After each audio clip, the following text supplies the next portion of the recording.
Oh, welcome in to the latest episode of that SEC podcast. I'm your host, Michael Bratton. I go by SEC Mike on Twitter. And man, I thought we had Cousin Shane locked up, good to go.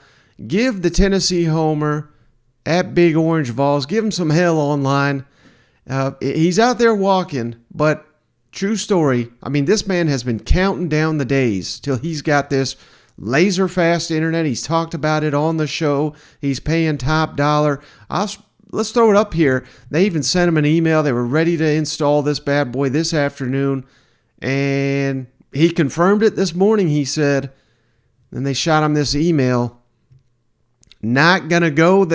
More work needed before the Tennessee homer has his internet. Next week now is the new deadline.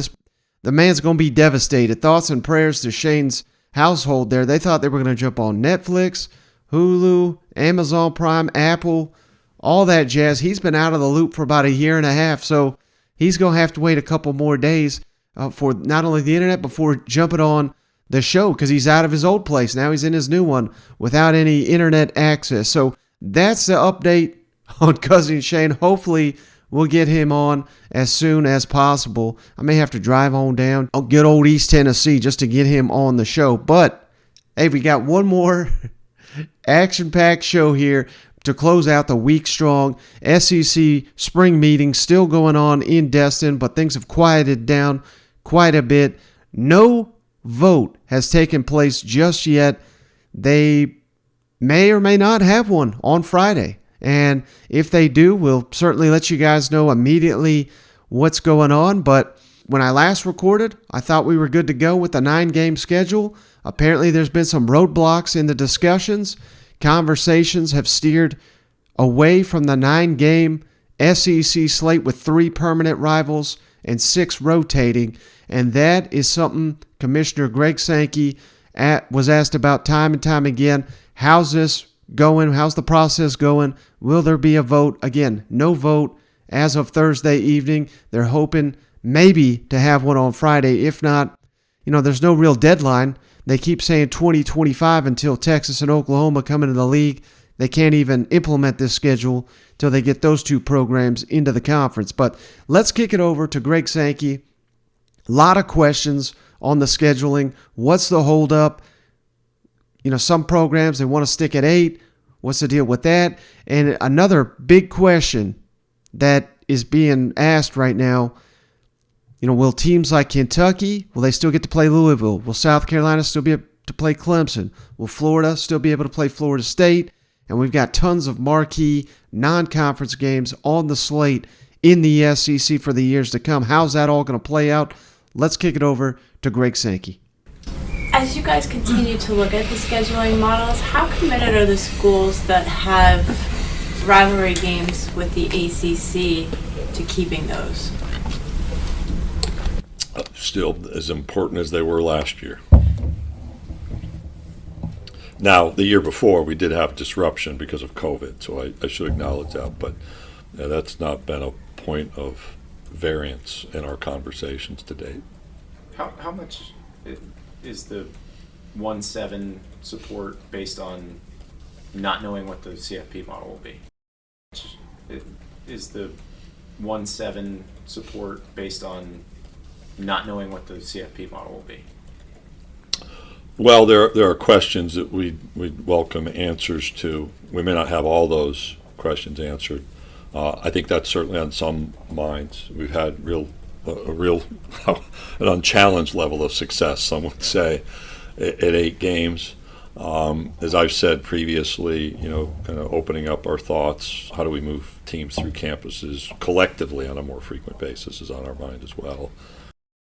Eventually we have to make a decision. When the scheduling models are being discussed, and particularly when the 9-game model is being broken down, have there been any concerns raised from coaches or ADs about the amount of non-conference Power 5 games? I know there's talk about eliminating the requirement for one, but there's some schools that could potentially play, as it stands now, a full 12-game schedule to be against nothing but Power 5 opponents.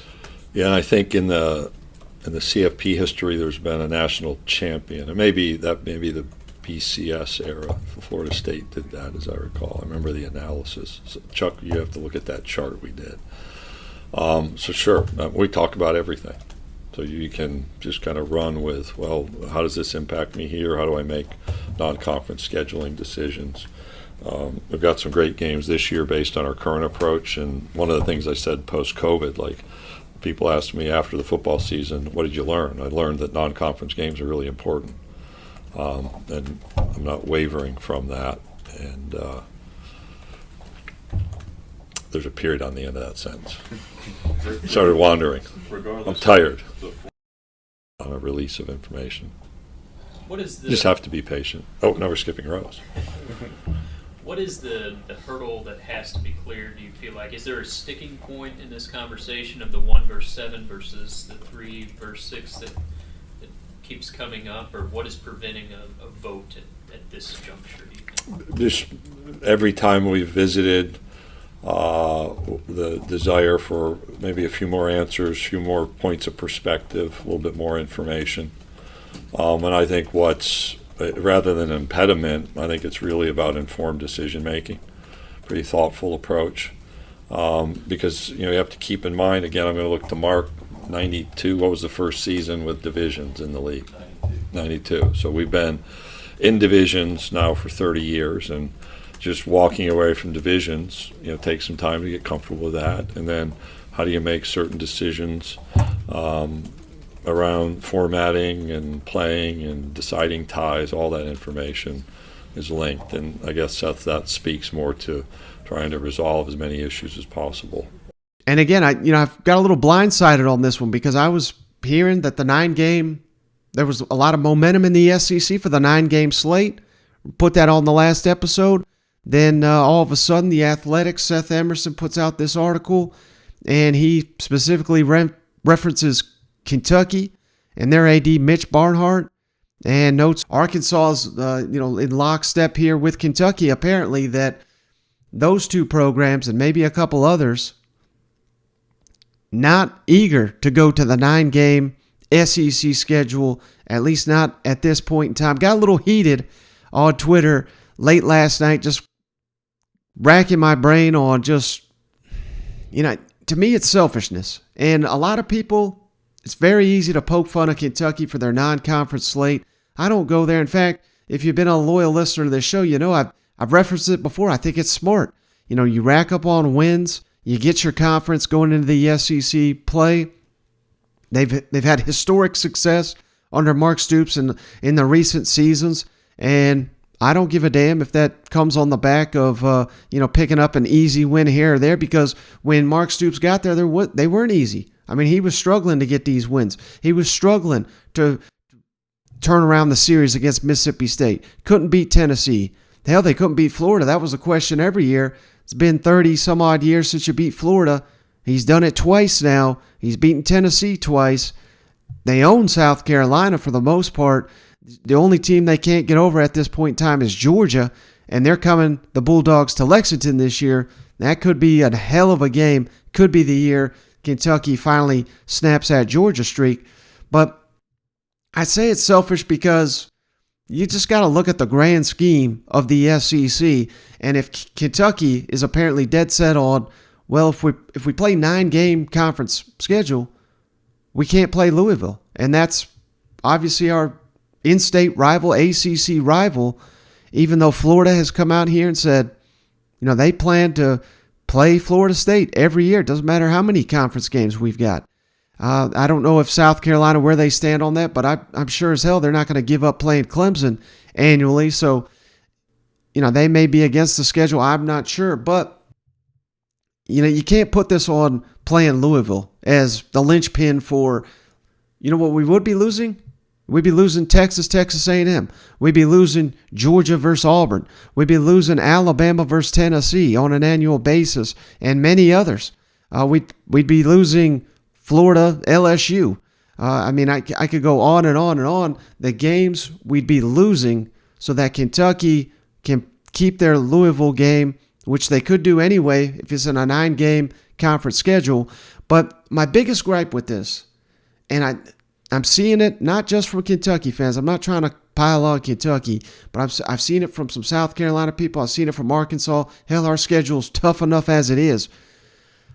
I just don't think people are grasping how dominant the SEC is going to be in the years to come, especially when Texas and Oklahoma join the league. And I've made this point before, but as it stands right now, even teams that are still rising in the SEC, perfect example, Missouri, South Carolina, Mississippi State, those teams that those fan bases got a lot of expectations and hype for what their programs can do. But I think it's fair to say outside of those fan bases, people, look down on you historically, and that's all good and well. But what are we seeing? We're seeing incredible facilities being built at these schools. We're seeing coaching hires that appear to be the right hires, elevating that program. We're seeing recruiting success unparalleled. We're seeing transfer portal success for these teams that's helping them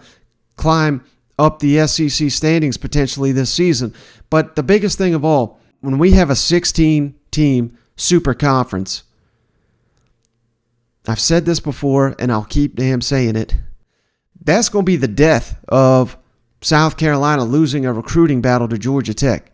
That's going to be the death of Missouri losing a recruiting battle to Iowa. That's going to be the death of Mississippi State losing a recruiting battle to TCU, because everybody is going to want to play in the SEC. All the best players are going to come. They already come to the SEC, but it's going to be tenfold because the SEC is going to be a super conference, and the rest of these, it's going to be like junior leagues. Now, Ohio State and Penn State, teams like that, they'll still do well, I would imagine. Michigan, put in 5-10 programs around the country, but that's it. So again, we go back to those teams like I'm saying, maybe South Carolina, Mississippi State, Missouri. If you look at them right now, maybe you could argue they're in the top 30 to 40 range in the country. Here in 5 years, these are going to be top 20, top 25 programs because, again, the 16 in the SEC are going to be dominant, and they're going to be just a step above everybody else. Hell, I think even Vanderbilt, as long as they continue to commit, I'm not saying Vanderbilt's going to turn into an SEC power, but I think they're going to dominate recruiting over any of these programs like Wake Forest, Duke, Northwestern. Who in the hell is going to want to go to those schools when you could come into the SEC and play with the best of the best? I just don't see it happening. So we've got to move on from this. Well, we got to secure a bowl win. And I had someone, Adam Luckett, I love his work over there at Kentucky Sports Radio. He was saying, well, hell, if we go to 9 games, we're going to have teams being 1-8 in the SEC. You can't be afraid of competition. If you want to play in the SEC, you have to not be afraid of competition. Otherwise, the Sun Belt will open you with open arms. The ACC will welcome you with open arms if you're afraid of playing 9 games in the SEC. That's where this thing's going. And the only detriment that I can see with a 9-game schedule, the schedules will get incredibly more difficult. I get it. And people are worried about their rankings in the college football playoff. But hell, the SEC's dominated that thing. And that's not going anywhere, particularly with expansion is going to come. I know it's been delayed, but it's all trending towards that direction. I don't care how many. They're not going to pick 8-0 out of the ACC Clemson over an 8-1 Alabama, an 8-1 Georgia, 8-1 Florida, Tennessee. Just because they have one loss, they're not going to put the king of the cupcakes in over any SEC program in the college football. You mark my words now, when Clemson's got 1 win over a winning team and the SEC Kings got 7 wins over a winning program, it just ain't going to happen. So that fear to me is unfounded as well, because we all know the SEC gets a ton of respect in the college football playoff poll. And again, I get a little heated talking about this, but we got to do what's best for the conference, not necessarily what's best for one school or the other, and losing traditional rivalries, losing these games that we love so much. And, the added benefit, I haven't even mentioned this, but how many people out there or they always debate whether to get season tickets or not. And you look at the schedule, and there may only be 2 or 3 home games that interest you. That's going away too. And the more product we can put on the field, that's better. Conference versus conference, SEC versus SEC. It's going to be good for the fans, the season ticket holders, people that watch the games. It's going to be good all around. The money's going to be insane. And hell, they need it with NIL and all this coming aboard. Coaching salaries skyrocketing. Sam Pittman, we'll get to that in a minute. He got him a new contract, but there's virtually no downside to this. And again, if you're afraid of competing in the SEC, get the hell out, because the SEC will be fine without you. And get on board, because this is where we're going. You're just delaying the inevitable, and that's my piece. That's what I got to say on it. But last little nugget here from the spring meetings. Friend of the show, Brent Zerneman. Let's give this man credit. Of the Houston Chronicle broke the news. Texas A&M set to play Texas at home in Kyle Field. Of course, we don't know the date of that game, but according to Ross Bjork, the athletic director down there in College Station, Texas A&M will be hosting the Longhorns when they resume that series. So I assume he's been given some kind of assurances by the SEC. This probably has something to do with the fact that Texas A&M initially a little bothered by Texas coming in to the SEC, throwing the Aggies a bone. We ain't doing no damn neutral field or anything like that. The last game was played in Austin. The next one's got to be played in College Station, and that's what's going to be taking place when Texas and Texas A&M meet as SEC opponents. Now, kick it on down to Fayetteville.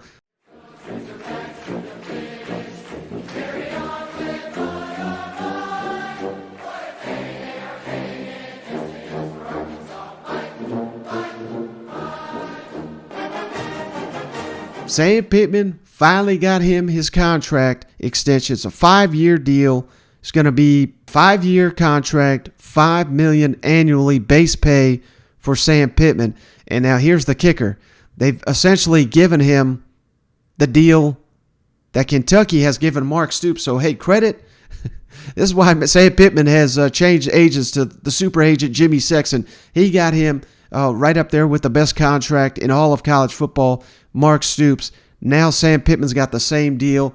Win 7 games for the Arkansas Razorbacks. You get an automatic 1-year extension added to your contract. So, this is going to be much more than a 5-year deal when all said and done. All kinds of bonuses and everything in this contract. And how could you not think that Sam Pittman is worth this? I've said it before, and I'll say it again. I think since Sam Pittman's been in the SEC, you could argue no one over that 2-year span has done a better coaching job than Sam Pittman and his coaching staff there in Fayetteville. So let's give this man credit.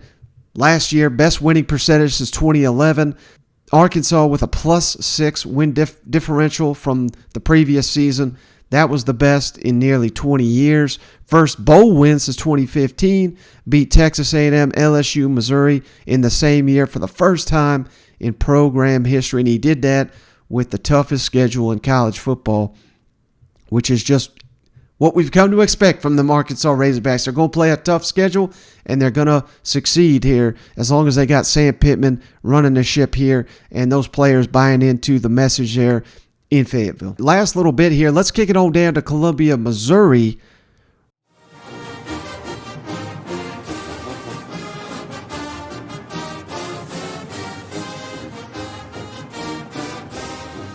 Where Eli Drinkwitz back from the spring meetings, and he held him a press conference on Thursday. Pretty lengthy one, 30 minutes here. I picked out the highlights from Drinkwitz's latest media availability. And let's start with his thoughts on the 8-game or 9-game SEC schedule.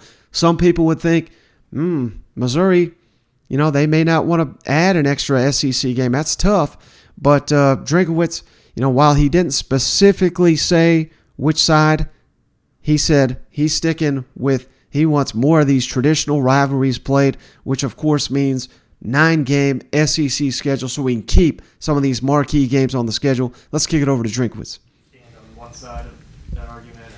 You approach it as what's best for Mizzou or what's best for Missouri? I think both. I think I'm a representative for Mizzou, and I think you can look at it from a lot of different perspectives. I have my opinions on which one I believe is best. I do believe that one of the things that makes the Southeastern Conference so unique and special is the tradition and pageantry of the games and the long-standing rivalries that we have outside of even particularly Mizzou. And I understand maybe a little bit more now being at Mizzou and not playing a consistent rivalry with a long-term team, whether that was be Kansas or Illinois, and the disruption that causes to the fan base, and now trying to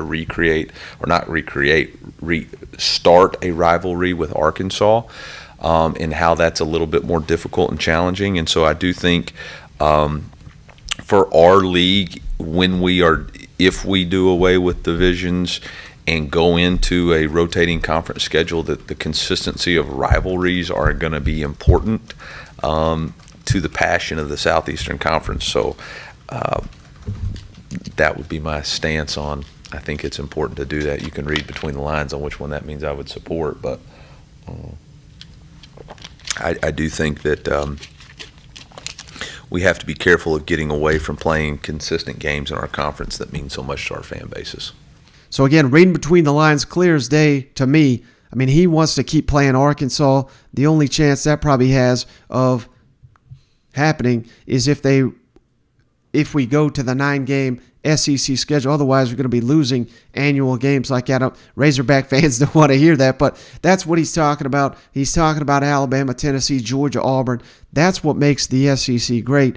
That's his opinion, though. And again, the coaches don't get to vote on this. The school presidents do. But I hope he's relaying that message to the president down there in Missouri. Now, next, again, he was asked. This was great. And I really hope you're watching on video, because otherwise you're going to miss Drinkwitz's face when he references. There was an article put out by someone. I don't want to call him out, but someone after they landed Jack Abram from Mississippi State, who's going to start as a walk-on at Missouri. Someone said Jack Abram is the presumed starter there at Missouri. Drinkwitz took big issue with that one, and he talked at length about Sam Horn, who many believe is the future of the Missouri football program, and of course there's a Sam Horn is apparently a touted baseball prospect, so that's something they have to weigh right now. The upcoming Major League Draft, see where Sam Horn's going to get drafted and ensure that he will be with the team. He's on campus already, is my understanding, but they needed to add Jack Abram to the roster as insurance, because you sure as hell can't go with an SEC schedule with just 2 quarterbacks. They currently have 4, which is obviously much more ideal with, you just never know what can happen with injuries and all that in an SEC schedule. So let's kick it over once again to Eli Drinkwitz. Yeah, I think, and I've been very consistent on saying this, I thought Brady Cook and Tyler Macon both had good springs, and us looking at a potential transfer quarterback was really no slight on them. It was more there's one thing that neither one of those guys can change, and it's the amount of experience they have playing college football. And so, in our first 6 games, we have 3 on the road at Kansas State, at Auburn, at Florida, and the best teacher is experience. And so in those situations, having an experienced quarterback was something that, was important, and something that we were looking for. So Jack provides us that experience and accountability and understanding of what those environments are. But by no means is that, I saw a headline that he was the presumed starter. I think that was a presumed headline. That is not the case at all. It's an open competition. I think with the, we're very excited about Sam, and I think I've been very clear since the start of spring that I would not name a starter until Sam Horn had the opportunity to compete for that position. And that is ongoing and starting right now as he's been on campus, and we've been able to utilize OTAs, individual skill instruction, we are calling OTAs, and allow him to get up to speed. And so we're doing that right now. But I'm not naive to the fact that Sam is going to have a difficult choice in front of him in mid-July, as he is an unbelievable baseball player with the ability to get drafted, and is going to have to make a decision on which sport he wants to pursue in the future. I've met with his family and him, and we believe that he's got a great, unbelievable future here as both a football player and a baseball player within the Mizzou football and baseball families, and that's what we're pushing him on. But I also am not naive to the fact that he could choose to pursue a career in the major leagues, and I could not stay status quo and only have two quarterbacks on the roster with experience, and so needed to have somebody else. And so to go back to your question about Jack Abraham, full circle, that was something that we had to have. And so being able to explain that to both Brady, Tyler, our football team, and the Horns, the team comes first, and I have to put ourselves in a position for our team to be successful with contingency plans. And so that's what we were able to do. And Jack, again, has experience, has been in multiple systems, and will have the ability to compete for the starting job. But those four guys will be the guys, and we'll see which one comes out as the starter sooner rather than later. So I love that transparency there from Old Drink. And then last thing here, I just thought this was great. I didn't put any credit to this. I didn't even want to bring it up, to be honest with you. But there was some message board rumors and all this that Drinkwitz is, kind of frustrated with Missouri and eyeing to leave the program. This is the same guy that you see him at all these Missouri events, and he's hooting and hollering, and he just had the best recruiting class in program history. They're going to have a very talented team this fall, and while things didn't go as planned last season, hopes are high that they've turned the corner here in Columbia, and I just thought Missouri fans would truly appreciate Drinkwitz's message here to close out his presser on doing everything he can to make Missouri a championship program, and just all the things have changed significantly since when he got this job, and how he's better suited to lead the Missouri program after being in that seat for 2 years. Yeah, I would say this. I'm more prepared today to be the head coach in the University of Missouri than I was 2 years ago when I took this job. And that was because of the experiences that I've been through in the past 2 years. The job's changed quite a bit. The dynamics of the job has changed quite a bit, but that's changed for everybody in the seats that they're in. I think whenever you hire somebody to do a job, you're hiring them based off the competency to adjust to whatever happens moving forward. And I do think that I have a clear vision for what I believe the University of Missouri can be, and I'm pursuing that every single day as hard as I possibly can. I don't know that anybody could argue that I'm not working as hard as I possibly can to do everything I can to help us win a championship, whether that's visiting cities or recruiting or being intentional about strategic placement of NIL opportunities or being in communities. I mean, we've got a kids camp in St. Louis this weekend. We've got a free kids camp in St. Louis this weekend. We got a free kids camp in Kansas City next weekend. We have a free 2-day kids camp in Columbia that's already got over 500 kids signed up. We're trying to be great. We got a camp today on our campus. It's got over 150 kids. We're going to be in Lindenwood tomorrow. We're trying to be great ambassadors to this state, and I think that's where it starts. And that's something I've been passionate about since I was a high school coach. The job is, like I said, the job has changed. But that's what makes it fun. That's what as a competitor you kind of like the challenges. I think I can't speak to what college football was back in the 90s or 80s and in the crazy changes that have occurred. But man, I can't imagine there's been any more influx of the way the college football has happened in the past 2 years. So. All right, so hey, that's going to do it for this episode of the show. Wanted to give you guys one more to finish the week strong. Now, we will do like an emergency-style podcast if the SEC does vote here on Friday and comes to a decision on the 8 or 9 game SEC schedule, which may or may not happen. Again, Greg Sankey is, keeping it vague. we'll see was what he kept saying here in his latest media availability. So we'll see if we need to break that out. We still have to do our SEC West fan predictions. Those some good stuff here. I was really waiting. I'm waiting for Shane to jump on the line. I'm hoping I can get him back because I really want to get his thoughts and reactions to some of these. Some of these are very surprising. I know the SEC East fan base, they appreciated these, so we got the SEC West in our back pocket. We'll get to those on the next episode of the show. But that's all we got on this one. I hope everybody has a great weekend. And as always, if you made it this far, you enjoy the content all week long, if you wouldn't mind giving us that 5-star written review on the Apple Podcast app, subscribe on YouTube, subscribe on Spotify, you can give us a review there as well. And if you do those things, reach out to us at thatsecpodcast@gmail.com, and we're happy to send you a beer koozie free of charge just for supporting the show. But that's going to do it. We'll catch you on the next one.